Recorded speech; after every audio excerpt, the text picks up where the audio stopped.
perintah larangan selalu dilakukan.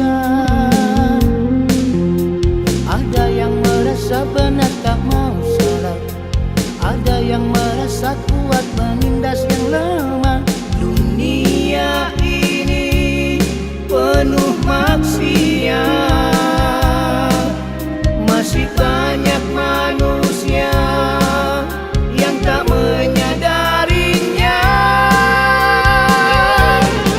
Murka Allah itu sangat nyata, Allah memberi bencana alam.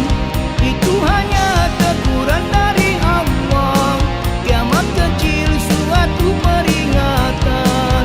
Itulah bukti kuasa Allah, Dia yang memberi dan mengambil. Semua itu adalah milik Allah, milik kita hanyalah titipan.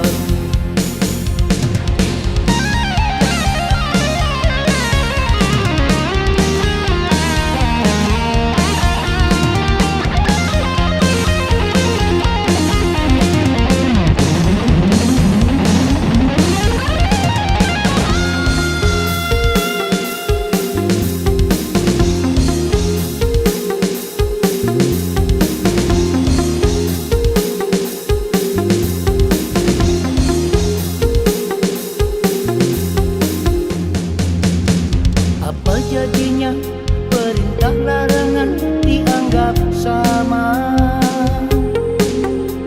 Apa akibatnya perintah larangan selalu dilakukan? Ada yang merasa benar tak mau salah, ada yang merasa kuat menindas yang lemah.